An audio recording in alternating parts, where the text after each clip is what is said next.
They're in the gate.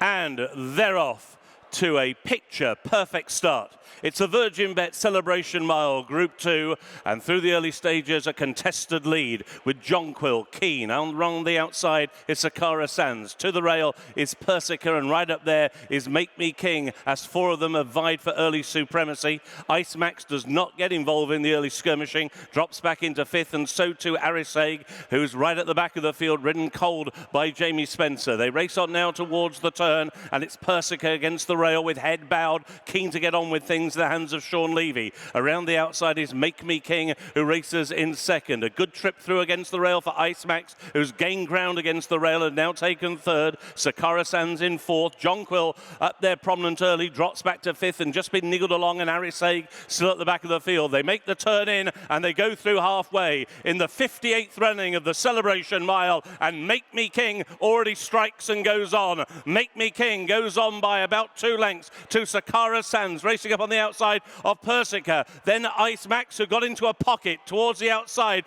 Jonquil now begins to lay down his claims. Ariseg still at the back of the pack. A quarter of a mile to go. Make Me King now being tackled by Saqqara Sands on his outside. Wider is Jonquil. Persica is looking for racing room. Ariseg can't get to them, and Ice Max can't get a run. They're racing down towards the final half furlong. Saqqara Sands, Make Me King, Jonquil on the near side. A three-way go in the centre. Saqqara Sands, Jonquil lunges on the near side. Jonquil in the Celebration Mile. Saqqara Sands, Ariseg, and Make Me King. He's back. Jonquil takes the Virgin Bet Celebration Mile in a gritty, tough display.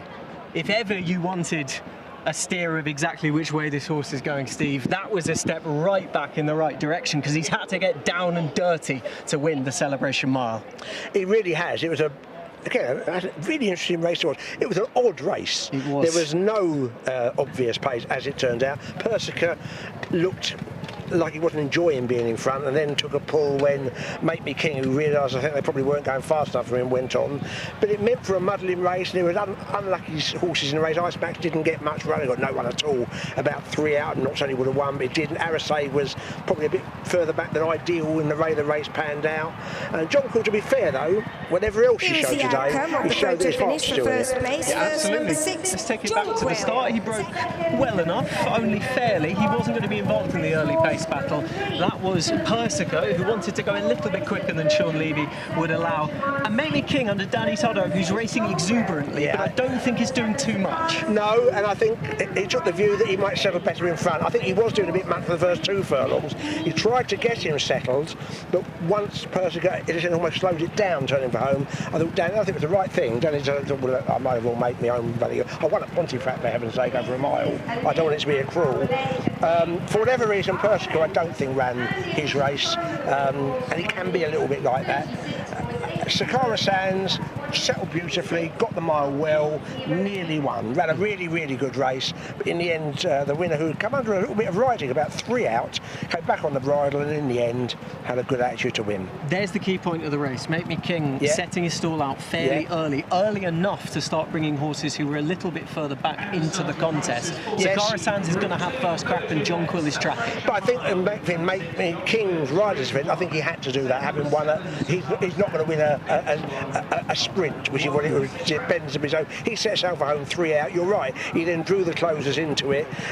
Jonquil, who had been niggled along, came on the bridle the final furlong and a half and stayed on really well. They're still messing behind us. I keep looking at Ice Max, who I know we were worried about the ground, but she didn't get a run. He didn't get a run anyway, so that was an annoying race for them.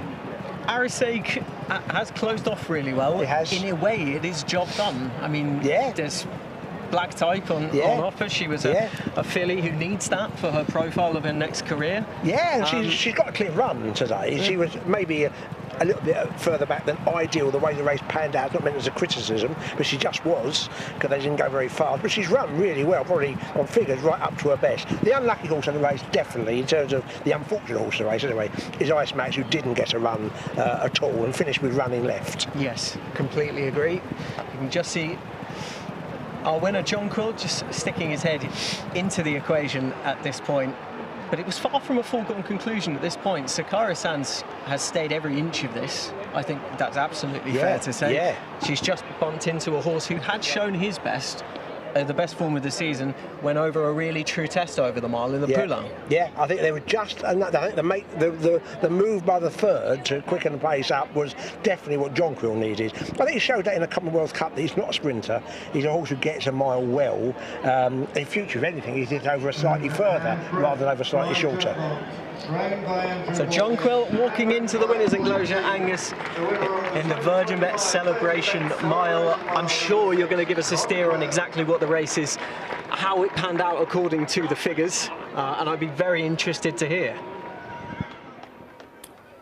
Yeah, it was steady for the first 3 furlongs. It was a bit messy, the first 3 furlongs. They didn't go fast at all. They were slower than par, and then they picked up, having run half a mile, and they came home quite strongly, finishing speed percentage 104, just over that 4. The winner, Jonquil, there he is. 3-1, beats Saqqara Sands 8-1. Jonquil has shown grit and determination to take the Virgin Bet Celebration Mile. Andrew, there was a lot to like about that. Very much so, and I think the most encouraging thing from our point of view is that Colin felt he might stay a little further, which will certainly sort of open up options with him going forward. I mean, his best run today was in the Poulain over a really true test at the trip. You didn't get that in the early stages, I should say, just far enough out to bring it into it. Yeah, and I thought the horse was very tough, given a beautiful ride, and we're thrilled. Well done. Thank you. Barry Martin has just seen Jonquil win the Virgin Bet Celebration Mile. Is relief the overriding feeling? Yeah, definitely. Look, we know he's a very talented horse, but you know, in fairness, we obviously made a mistake. We dropped him back to 6 for the Commonwealth, which was the wrong thing to do. And the last day here in the Lennox, it was just a very messy race, and unfortunately, a horse went wrong in front of us, and you know, a few of the runners ended up getting detached and a long way back. So yeah, it's hard to get these horses back, you know, and they've competed and been beaten ahead in a French Classic. You know, takes a couple of races to get them back, and in fairness, it's a great result today to get him back. He's kind of a hostage to his own circumstances as well, given the generation he's part of, with a Field of Gold and Cosmic year there. You've got to shuffle the pack, and sometimes it's not going to work out. Yeah, exactly, and that's naturally, you know, what happened in Ascot. We just made that decision to go back to 6, and it was the wrong one. And you know, rather than jumping straight back into a mile, we went 7 the last day, and we're back to a mile today. And Colin actually felt like he'd get a bit further, which is interesting, because that'll open up a few more doors for him.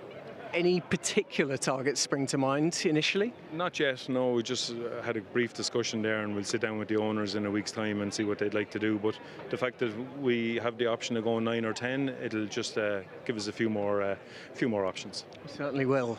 Field of Gold, update on him. How is he? He's good. He's back cantering.